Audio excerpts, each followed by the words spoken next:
Hello everyone, good evening guys. I hope सब लोग ठीक ठाक हैं। Welcome to the class. Hello Akash, hello Sneha, hello Avantika.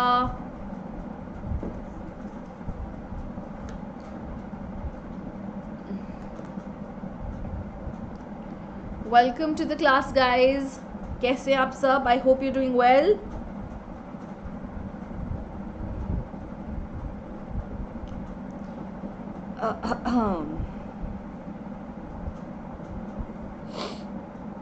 सत्यम, मैं बिल्कुल ठीक हूँ। नमस्ते, मैं बिल्कुल ठीक हूँ। आप कैसे हो? आई होप यू डूइंग वेल।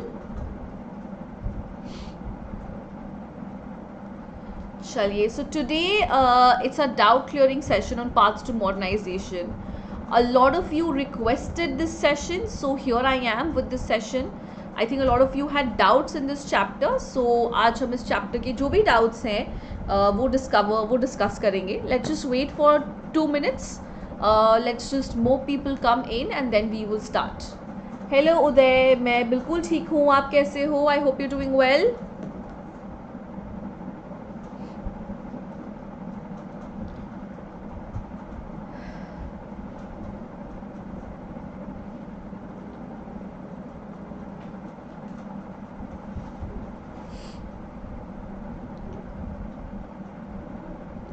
एकदम मजामा. Yes. You had asked me for the session, and so here I am with the session, Satyam. I was told that you have a lot of doubts, so let's clear them. तो हम लोग clear करते हैं इन doubts को. Why should we wait for anyone? So you can just tell me whichever parts you have doubts in this live chat, in the comment section, in the live chat, guys, and then I'll just clear that up for you. Let me know whatever doubts you have. Hello Sahil, how are you?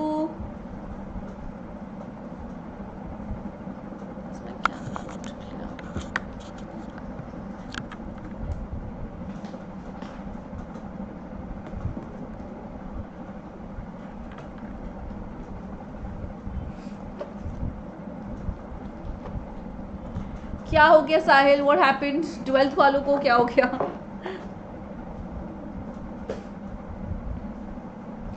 Good evening Anushka, how are you? मैं बिल्कुल ठीक हूँ Sakshi. I hope you doing well.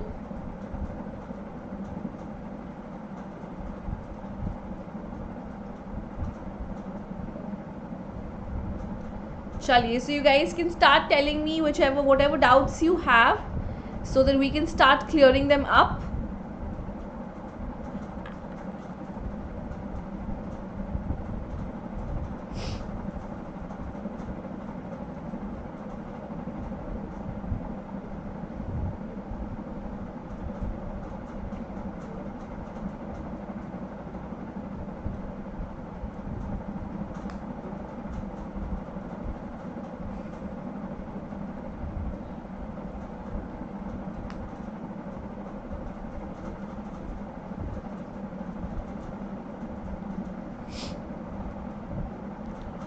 Okay. Hello Akhil. Sahil, मैं 12th वालों की class ले रही हूँ. It happens on every Saturday and it happens on every Saturday बच्चे. हर सैटरडे को एक दिन सुबह आपकी 1.5 घंटे की क्लास होती है, शाम में 1 घंटे की क्लास होती है. So I been taking that. Please take a look at the recordings.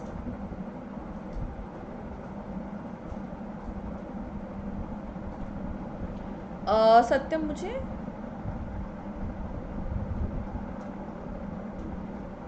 How many members attend the security council?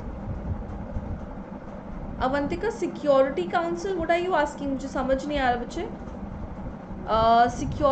This is a history class. And Satyam, पुनारी स्थापना, could you please tell me?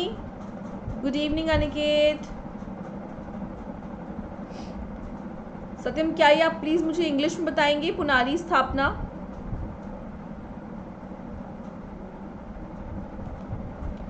Good evening Raj, good evening, how are you guys? I need two clarifications from Satyam and Avantika. How many members are there in the Security Council? Which Security Council are you talking about?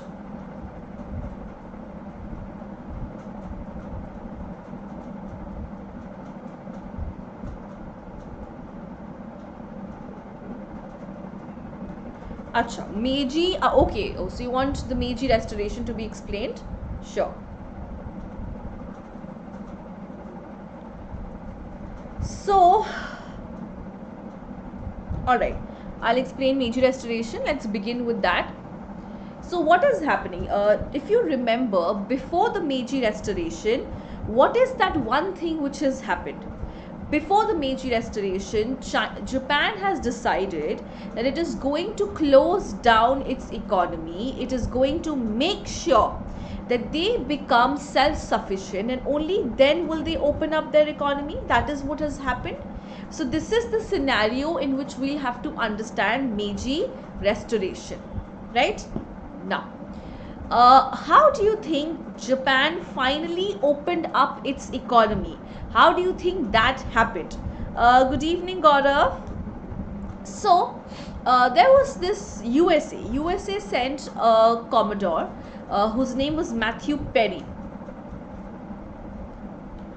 Uday, if you could just please tell me the exact topic in which you have doubt, please. Aniket is saying the history exam is already over. It went very well. Thank God. Very good, Aniket. I'm really proud of you. Good evening, Shubham. So, Matthew Perry came in and he made the government sign a deal. What did the deal entail? What was the deal all about? Now, first of all, it said that Japan has to open up its economy, and it also has to open up itself for diplomatic relations with the rest of the world. Why do you think USA was so much interested in opening up Japan? There were two reasons. First of all, Japan was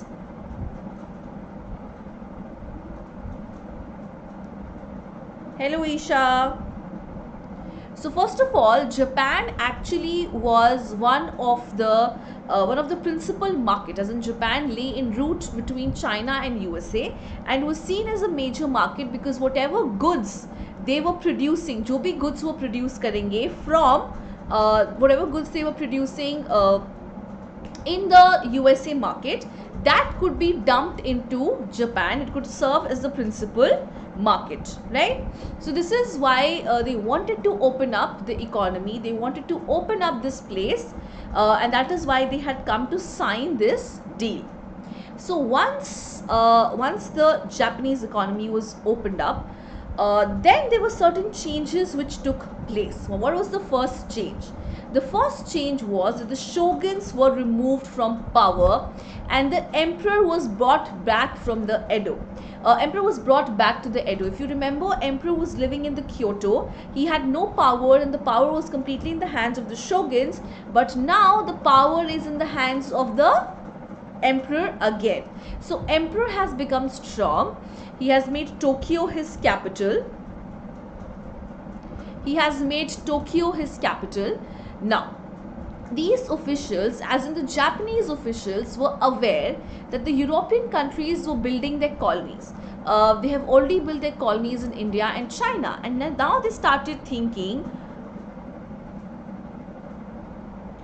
Avantika and Isha, I'm sorry, this is not a political science class, Biche. This is a class for history.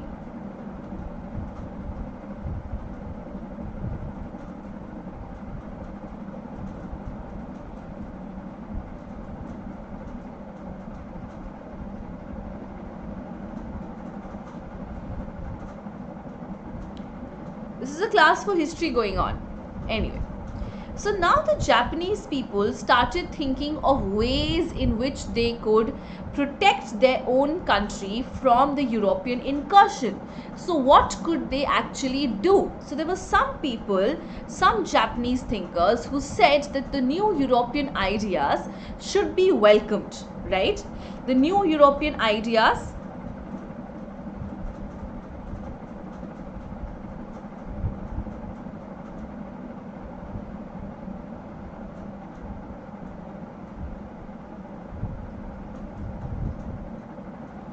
Okay, so Isha, could you please tell me the exact topic that you're talking about? Which article is this? Where is this? Where is this written? If you could just give me some context, I think it will be easier for me to answer your question.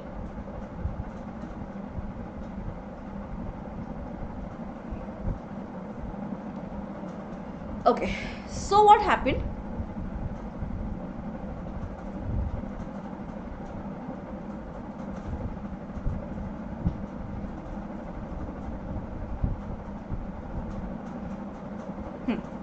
So now they started thinking of ways in which they could improve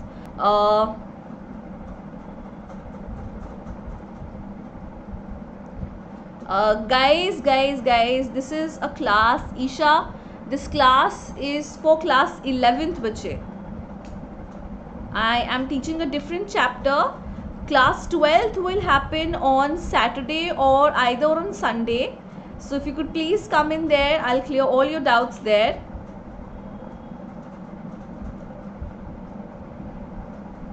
Right. So okay, let's focus here now. So there were some scholars who wanted to focus, who wanted to learn the new ideas, right? They wanted to learn the new ideas. They said the Chinese people have ignored, right? Chinese people ignored the European ideas, but we should not be doing so. We should learn from the European ideas.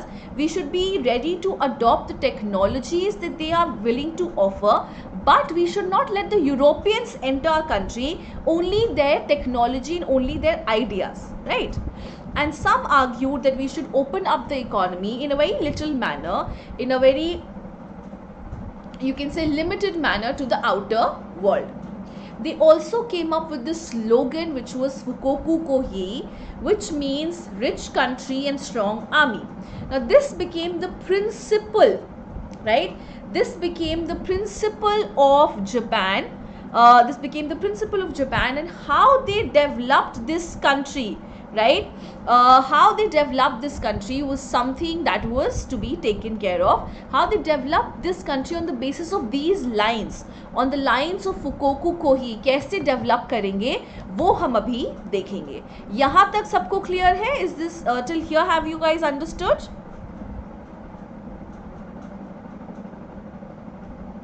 Hello Vintage.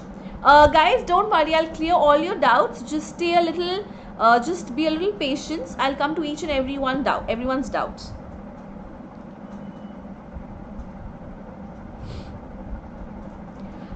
Isha, it would actually be very confusing, bache. So please, if you could just come for 12th class, it would be really great. Okay. So Satyam, I hope it's okay till here, and everyone else has understood till here. If there's any difficulty, you guys can tell me, something you did not understand. Right. So now they realized that they needed to develop their economy and they needed to develop their army. Otherwise, they would also become colonies just like India and China. So first of all, what they thought was they needed to create this idea of nationhood, as in not belonging to an emperor or not belonging as subjects, but they wanted to create an idea of nationhood, that they belonged to Japan. They also introduced what is known as the emperor system. In this emperor system, emperor was given the utmost powers. Military and bureaucracy was placed directly under him. What is the military? Military obviously has a lot of power. It will be exercising a lot of control. At the same time, bureaucracy is the one which makes all the laws, right? So which makes all the laws. So all of these, the most important two organizations which runs a country, has been placed under what? Has been placed under the monarchy, has been placed under the king, and hence king is a very important figure now.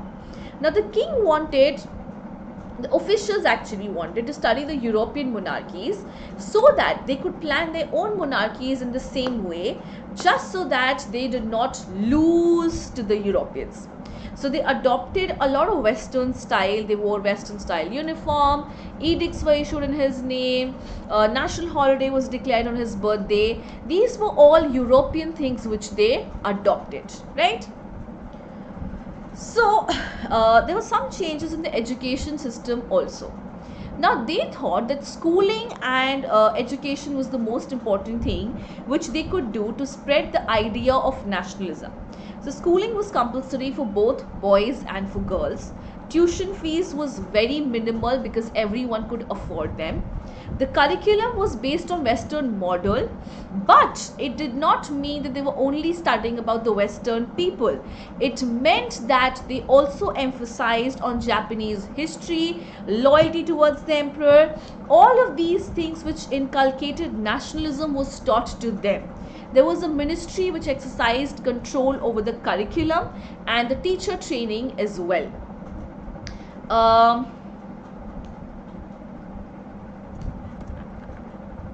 First point, which first point, bache? Here his birthday became a national holiday. Hello Arshdeep. Hello Piyush.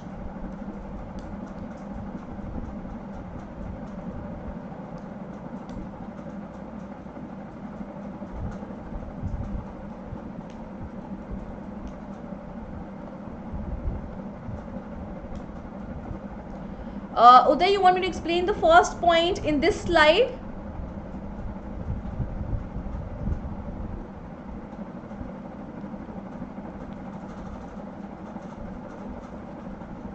Okay, here what is happening, this is the emperor's birthday became a national holiday. He started wearing Western style uniforms. Edicts were issued in his name. Edicts are basically inscription or royal orders were issued in his name to set up modern institutions, something which is very different from the Japanese culture. So here what they're doing is they're simply adopting the ideas of the European monarchy. So they're getting very much influenced by the European monarchy here. Like in Europe, the monarch's birthday is a national holiday. The Western style uniform which they wear, which is very like military style, setting up modern institutions. All of these things are actually what? These are very much inspired by the Western notions. Okay? Now is it clear there?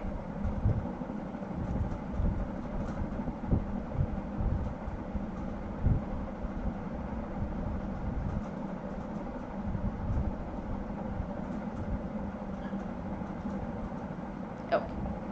So now what happened? To integrate the nation, to make it fall under the government, the Meiji government imposed some new administrative structure. What was this administrative structure about? Now, each administrative structure had to be in such a manner, right? Each administrative unit had to have enough land to generate revenues that would be adequate for 3 facilities. What are those 3 facilities?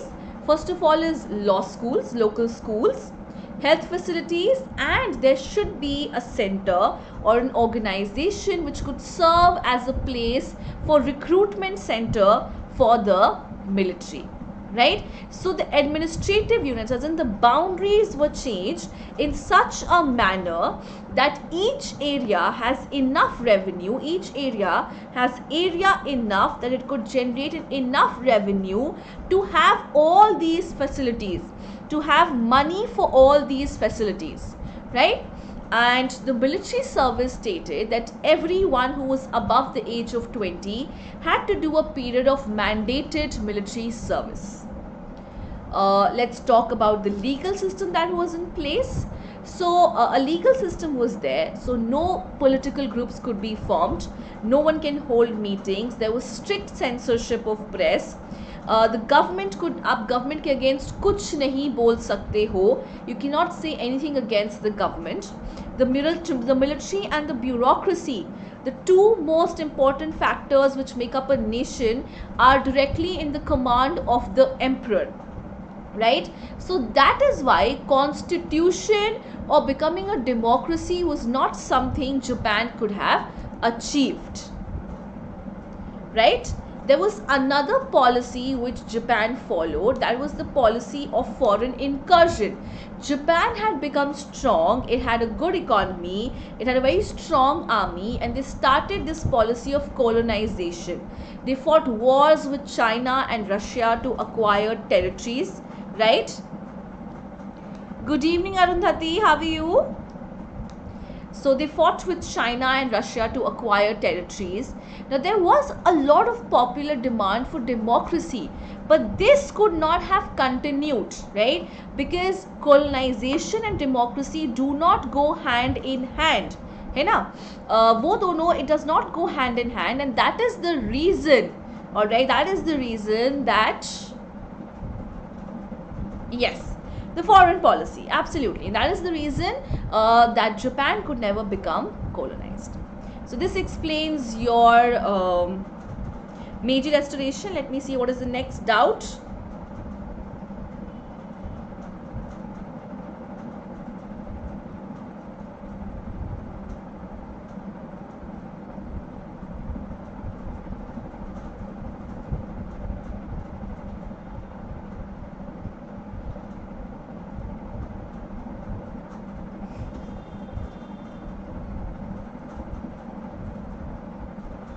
Okay, so Chiang Kai-shek became very unpopular because of the views he had. Okay, Shubham? The kind of views he had was obviously not something which Sun Yat-sen had proposed. Sun Yat-sen had very modern views regarding women, but Chiang Kai-shek, you could see, had very derogatory, very limited views regarding women, regarding the country, and how they militarized the entire nation, especially the rural areas. Whenever they wanted something, there was military action imposed in them. That is the reason that Chiang Kai-shek became such an unpopular ruler, right? What is the difference between the policies of Sun Yat-sen and Mao Zedong? Okay, I'll just clear that up.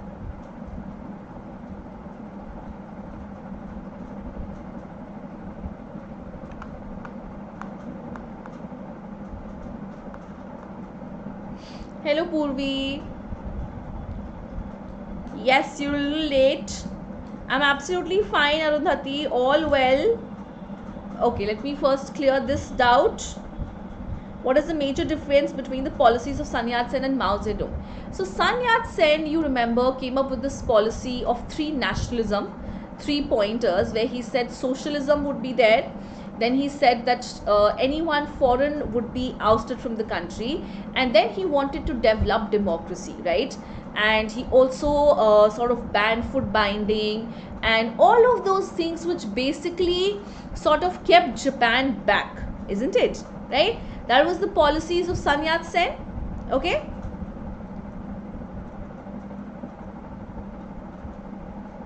That was his 3 principles. Now let us take a look at Mao Zedong.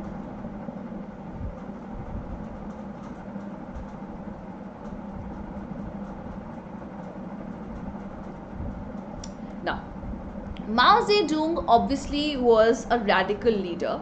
You can say that. The only difference between Mao Zedong and Sun Yat-sen was that Mao Zedong was aiming at complete socialism, while Sun Yat-sen was sort of aiming at communism, right? That was the only difference. And Mao Zedong also, just like Sun Yat-sen, was quite advanced, was quite liberal in his thinking.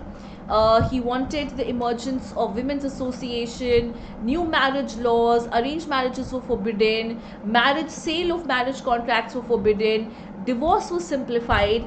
So there's no major difference as such. They were both revolutionaries, they were both liberals, they wanted Japan to develop in a manner. It's just that they belong to some different parties. That is it. That is, I think, the only difference which is there.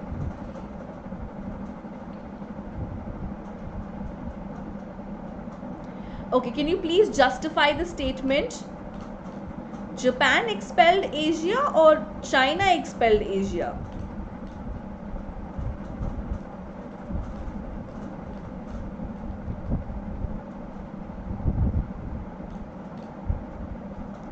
Purvi, bache, that's from another chapter. So could you please do it some other time? नहीं तो बहुत ज़्यादा confusing हो जाएगा.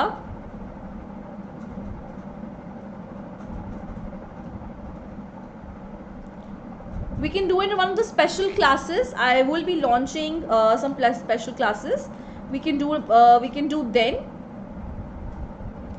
Okay, so someone, Shubham, could you please just let me know what the statement, because I don't think Japan wanted to expel Asia.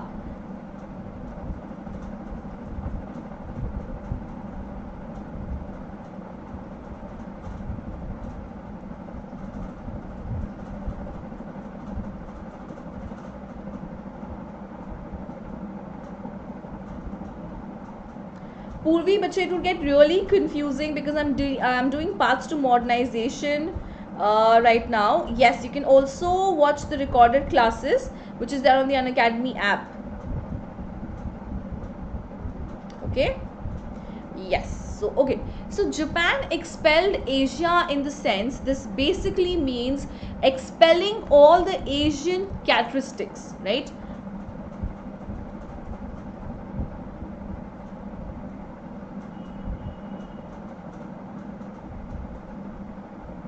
Okay, bye Purvi, take care. Okay, just a minute guys, please have some patience. I will come to each and everyone's doubt. Please have some patience.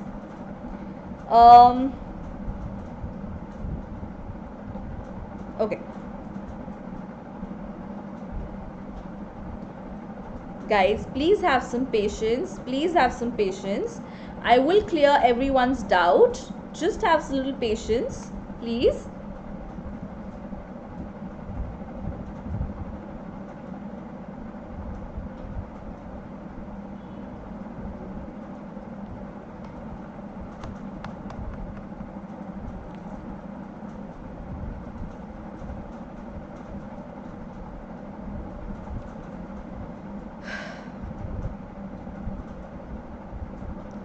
Okay, first of all, radicalism means being a very radical in the sense practical, making about changes and drastic changes. If you bring about, then I think you could be called a radical person. Radical, practical, not thinking on emotional lines, but thinking on very economic and practical line, and bringing about changes. I think that is what radicalism is, right? Okay. Just a minute, I'll just explain Japan expelled Asia. Let me just move on to that.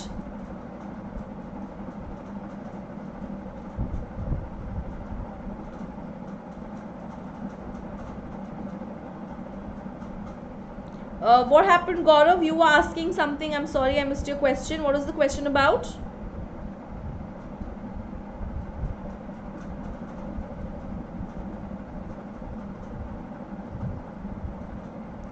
Okay. Can't hear. The opium trade. Hello, Gaurav. How are you?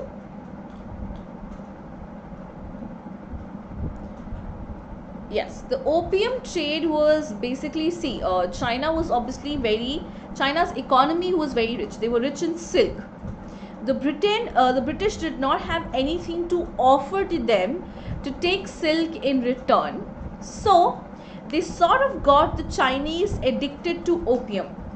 Now Britain was already ruling India at that point of time.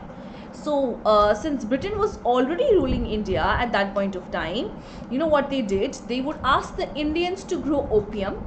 Opium would be sent to China. Chinese people sort of got addicted to opium to such an extent that they literally opened up their economy. And started giving them silk, started giving the Britishers silk in return of opium. This is what the opium trade was, and this is why the opium war happened. Okay, so I hope this is clear. Purva, I hope Purva has understood the opium trade.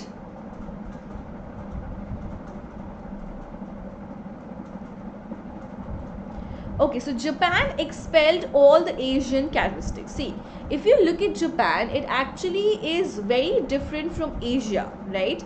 Because somehow, okay, so what is happening? Japan did not get colonized like any other Asian country. It developed its economy. At the same time, Japan was also looking for colonies, which no other Asian country has done. It has also accepted all of the European policies, right? The European policies, the European technology, the European traditions and thought and everything. So somehow or the other, isn't that expelling all your Asian characteristics, right? Because Japan no longer became Asian. It had become a lot Western in their ideas and their opinions, and especially in the political system, right? Is this clear, Shubham, now? Saloni, can you please tell me your question again?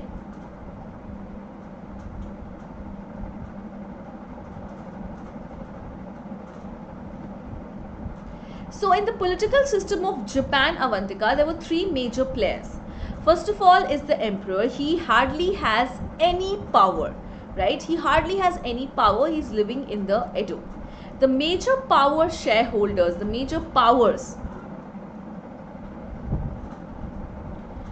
the major power holders are basically the shoguns. Shoguns are military commanders, and the Tokugawa family was the one who became shoguns for almost 2 centuries. Then there were the daimyos or the lords. Entire Japan was divided into 250 domains, which were placed under each lord called daimyo. Now, when the lords are living in their domains, obviously they're going to exercise power over there. If they exercise power over there, then definitely the shoguns would have no power. The shoguns played a very tricky role here. They made sure that the daimyos did not even live in their domains, and they were simply sent to Edo, right? They were simply sent to Edo. They lived in the Edo. They did not have any contact with their domains, and hence the original power still remained in the hands of the shoguns. That is one thing. Then we also have, along with the shoguns, we also have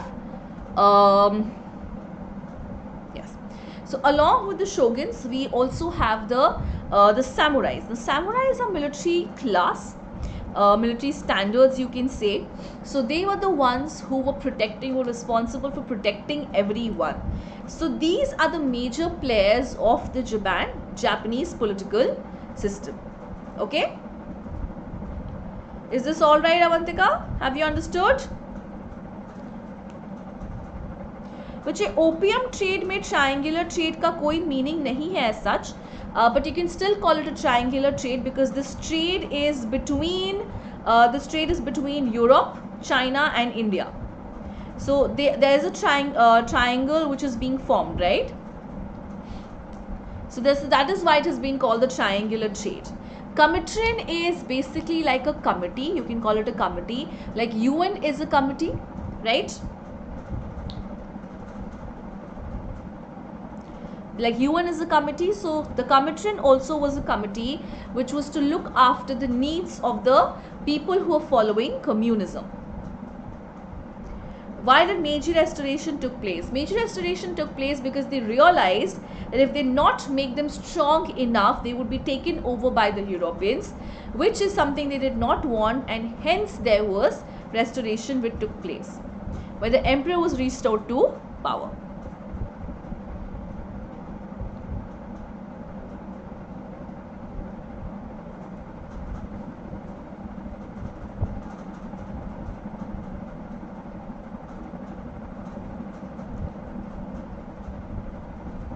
What other doubts you have? Please let me know.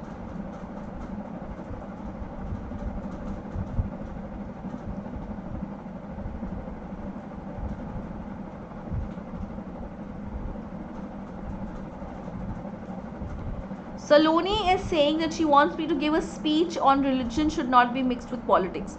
Saloni, that would actually take a lot of time. So let's just focus on the chapter for now because we have exams coming up.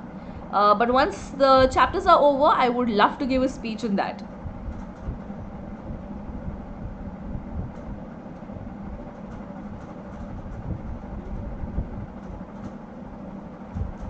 Okay, what other doubts do you guys have?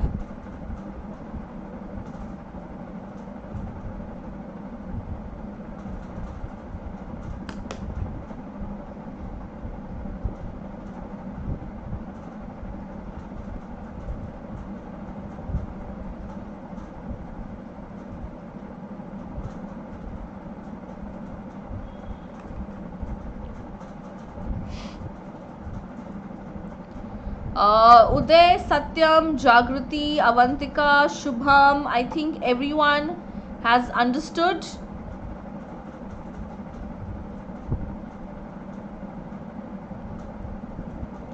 You can ask any more doubts that you have, guys. We still have time. Guys, it would be really great if you could please ask your doubts from this chapter. Otherwise, it will get really confusing. Please.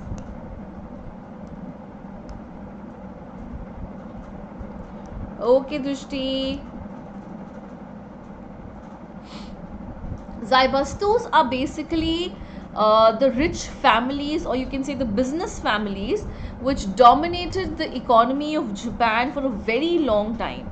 For example, like in India, we have Reliance or the Ambani family or the Tata family. They dominate a major part of the economy, right? So that is what Zaibastus are.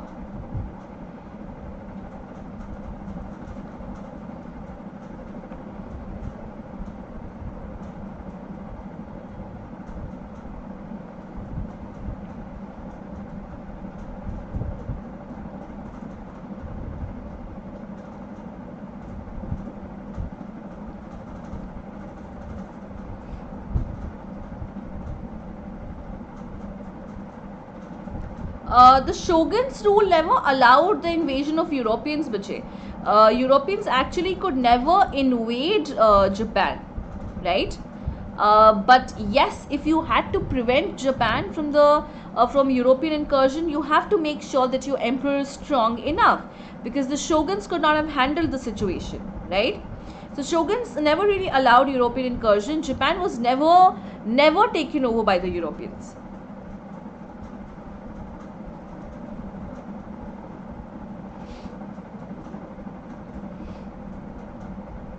So the Long March was this thing which the CCP did. If you remember, Guamding would make a military base everywhere. Suppose the rural people have some demand, and if they do not want to fill over that demand, if they don't want to fulfill that demand, they would just simply, simply do what? They would simply have a military action on them. So when Guamding was in power and CCP was coming in power, so then what happened? So CCP was coming in power, but it was sort of blocked by the Guamding party, and that is why CCP had to do a long march to reach their popular base, जहाँ पे उनका base था, which is the rural area where military action was taking place by the Guamding. So this is what is the long march, which the CCP did to reach their place. To reach the place जहाँ पे उनका actual popular base था. Understood? जागृति आपको समझ आया बच्चे? Bachche, 4th March is actually very famous because that is the time that demonstrations were held in Beijing, because Japan had, even though it had participated, right? Sorry, China had participated in the World War, and obviously it has won also. They were not getting the territories that they had lost during the World War. So, and it was somehow agreed, people, as in the officials agreed to this, and people started this angry demonstration कि हमें हमारी चीज़ें वापस क्यों नहीं मिल रही? Why aren't we getting it back? Hello Sanya, good evening.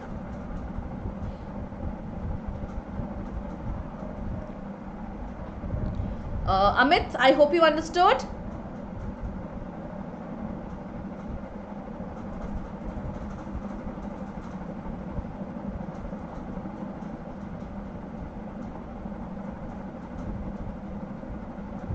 Good evening, Archana. Avantika, I would definitely take up 3 orders, but that would be some other day, bache, because otherwise it will get really confusing. So please just today let's focus on this chapter. Okay, so Sun Yat-sen had 3 principles. Now, first of all, that was nationalism. He wanted to make it a nationalist. He wanted to make he wanted to make China into a nationalist country, right? He said that everyone who is a foreigner will be thrown out of the nation. Then he wanted socialism, as in the economy should be equal for everyone, right? That was his second principle. And thirdly, he wanted to establish democracy, right? Shubham, I just did about the principles of Sun Yat-sen. I hope it's clear. See, China ki examination system was basically, suppose I want to be a part of the bureaucracy, I would have to give an examination. Now, this examination was based on traditional knowledge, the Confucianist knowledge, rather than practical knowledge, and that is why when they lost in the battle between Japan and Russia, this examination system was done away with because the bureaucracy who had given this exam was not able to handle the situation.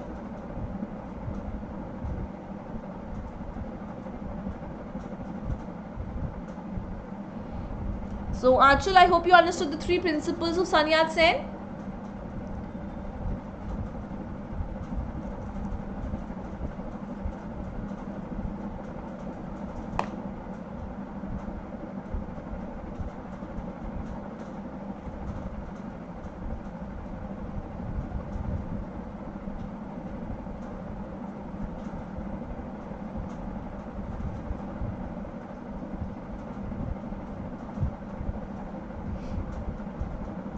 Achal, I've already explained the Meiji Restoration in the beginning of the class.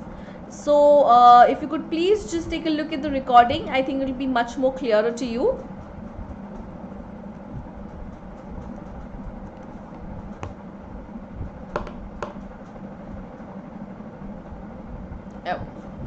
So, rise of the Communist Party. Let's focus on that now. Japan has already invaded China in 1937. Guomindang was not able to handle this situation and hence they had to retreat. They obviously had to go back, right?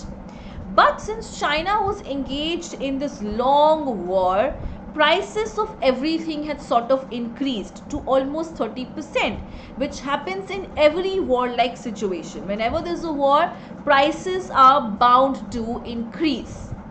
There was another crisis which the rural China was facing. One was ecological. There was soil exhaustion, there was deforestation, there was floods, and obviously you face a lot of issues because when you're participating in the war, your lands also are covered with gunpowder और जितनी भी सारी गंदी चीज़ें होती हैं war के time पे, उन सब चीज़ों से लैंड बहुत ख़राब हो जाता है.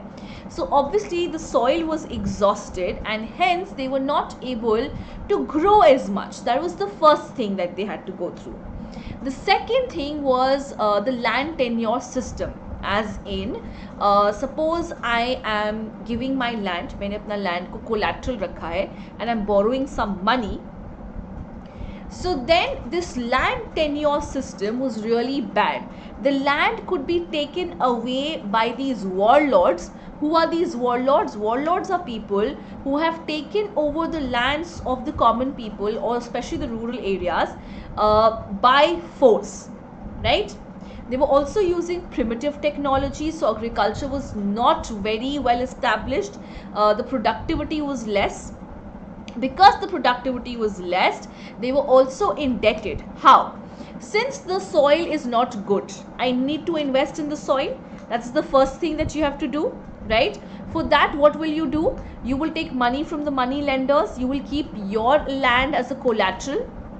Then since you are using primitive technology, you're not able to grow enough food. Since you're not able to grow enough food, you won't be able to sell it. When you're not able to sell it, you will not have enough money to give to the money lender back again, and hence this will result in indebtedness, right?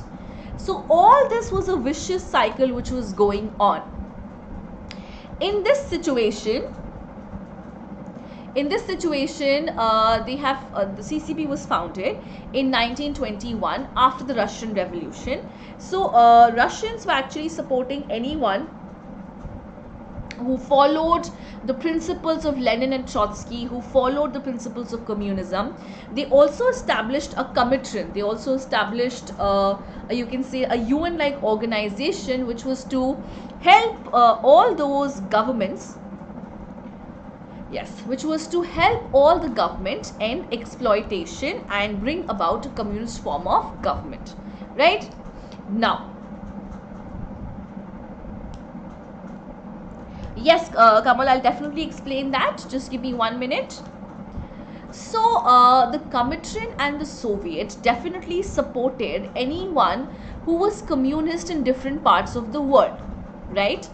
But later on they realized that this was only this Comintern had become a tool to support the Soviet interest, as in UN is a tool to support the US interest, right?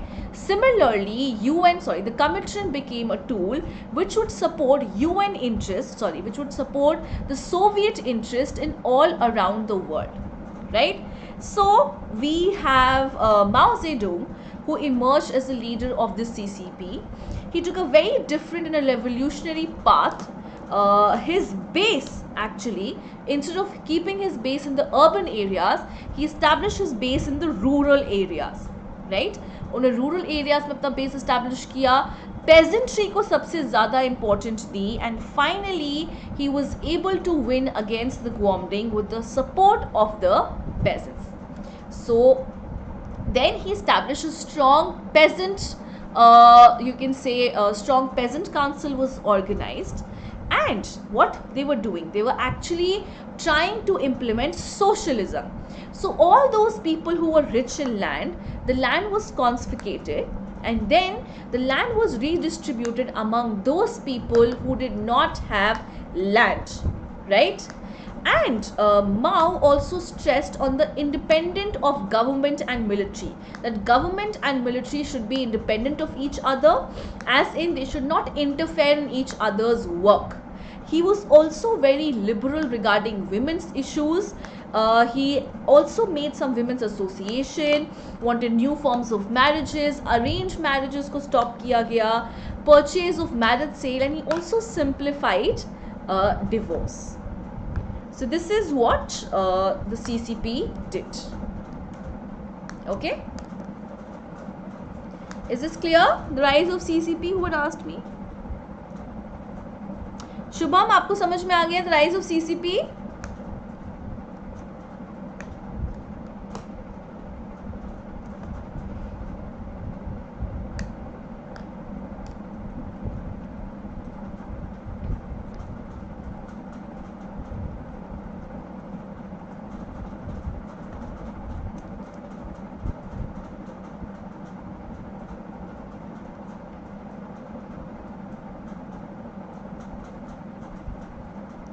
Good evening, Chandni. How are you?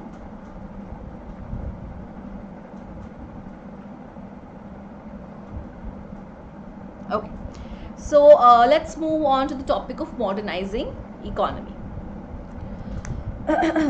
Now, one of the major reforms which they have taken up, one of the major reforms in the Meiji government was to modernize the economy. So how do you modernize the economy? You have to have funds for that. So funds were laid by levying agricultural tax. Once agricultural taxes were collected, the first railway line was established between Tokyo and the port of Yokohama. So now, why do you think this will help Now railways would help in transportation. Railways would help in mining, in taking away whatever mines, whatever things have been dug out, right? Mine जो भी चीज़ें की गई हैं उनको लाना ले जाना would definitely become very easy, right? Now they also imported a lot of foreign technicians. They also imported textile machinery from Europe.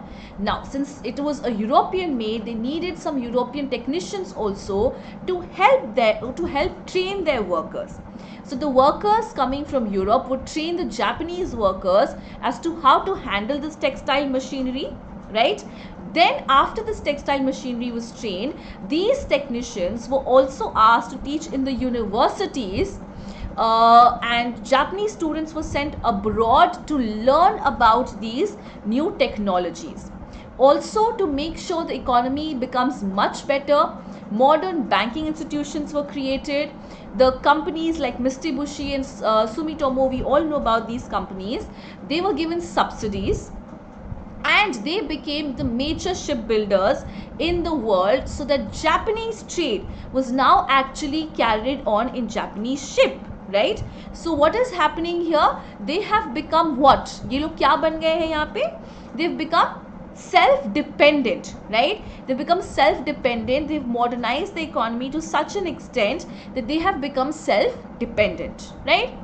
And then there were large business families which were there. So there was Zaibastus who controlled a major part of the economy. They were individual families. Like we have Reliance, we have Tata, we have Ambani's. They were the ones who controlled a major part of the economy till the Second World War. So these were the steps which were taken to modernize the economy.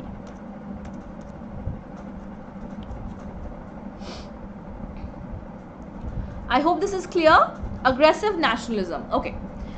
So, if you remember, the Meiji started with the fact that Japanese people need to realize that they are a part of Japan.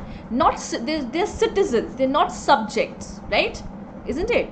So the Meiji constitution was constructed.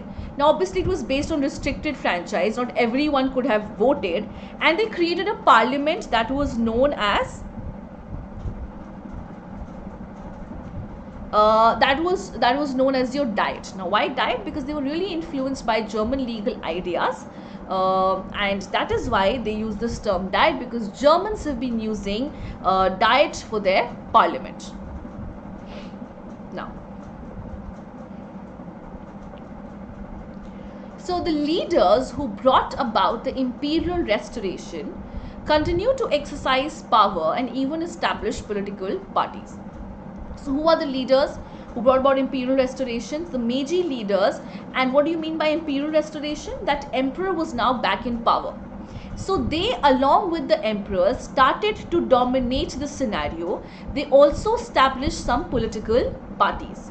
Between 1918 and 1931, prime ministers who were popularly elected, but remember, these prime ministers are not from the common people. These prime ministers are those who have got imperial restoration back in Japan, right? ठीक है?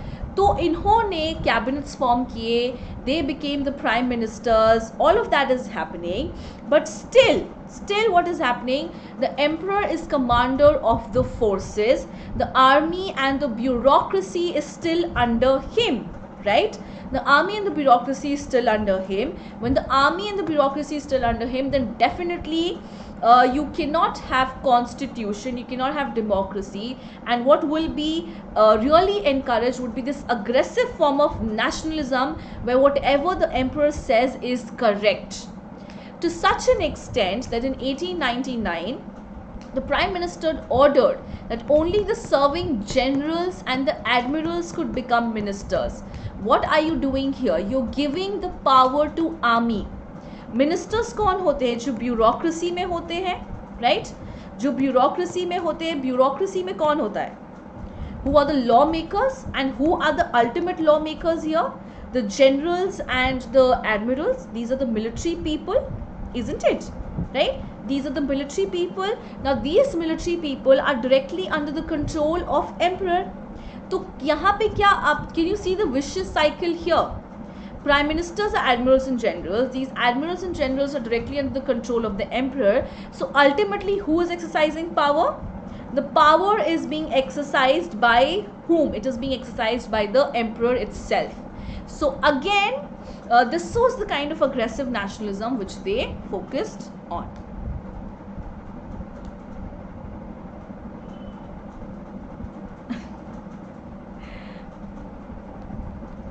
Okay. So guys, I think I'll stop here because I have another class. So this is where I'll stop. I hope all your doubts are cleared. If not, we can do one more class of this. ऐसी बात नहीं है बच्चे, I do get angry. ऐसा नहीं है, I do get angry. Next gamer, don't worry about that. But it's rare. So okay, I will end the class here. I really hope that you were that all your doubts were clear. जो आपके doubts नहीं clear हुए हैं वो मैं definitely आगे जाके clear कर दूंगी in one of the classes. So before I go, let me tell you about all the interesting features which are there on Unacademy. I hope you're using this Ask a Doubt feature. Right? Ask a Doubt feature is for you. You can ask n number of doubts here. It is available for subscriber and non-subscriber. It does not matter what you are. No doubt is a small doubt, right? Isn't it? No doubt is a small doubt. So anyone and everyone can ask doubts. What you have to do is simply just go on to the doubt clearing Ask a Doubt tab on your Plus as in your learning app. You can take a picture of the doubt that you have, highlight the doubt, highlight the question in which you have a doubt, and once that is done, you can categorize it under a particular subject and then just wait for your doubts to be cleared, and you will get good quality doubt clearing sessions in English and Hindi in your preferred language. You know that we have two kinds of subscriptions. So we have Plus and Iconic. In Plus, you get to study live from top educators. There's daily practice session, weekly mock test, live quizzes, daily MCQ. All of this will happen, and apart from this, obviously you get to study live from the comfort of your home, exhaustive coverage of the syllabus. The next class would be on Sunday. We have n number of batches that we have launched. We have a Let's Crack Optionals batch, which will cover all your optionals paper. I will be covering psychology in this platform. We have a batch for science and commerce, which is a bridge batch, and Let's Crack Physics batch. You already know about the Pen It Down series. So this happens on every weekend. You can give these tests, you can give these exams. आप दे सकते हो. It was curated by top educators. They correct your paper. They have a discussion also. We also have an NCERT English batch. So these are the prices which are available. I would really suggest that you take the subscription for a longer duration, because then you will be sorted for a very long period of time. Even if the prices increase, it won't affect you. And the best thing is that the monthly payment that you have to do is really less. So I think that would be the best thing to do here. And only for Feb, not a lot of days are left, guys. Only for Feb, you're getting 10% off on your Plus and Iconic subscription. So use the referral code here which is given. Use this code which is Nicky Live. इस code को use कीजिए. Get your subscription, start your journey with Unacademy Plus or Iconic, whichever suits you. But I think you should, because all those who are in 11th are going in 12th. So I think this is the best thing you can do. So thank you so much, guys, for joining in. I'll see you all in the next class. Thank you. Do use the code. Do take your subscriptions. Thank you so much.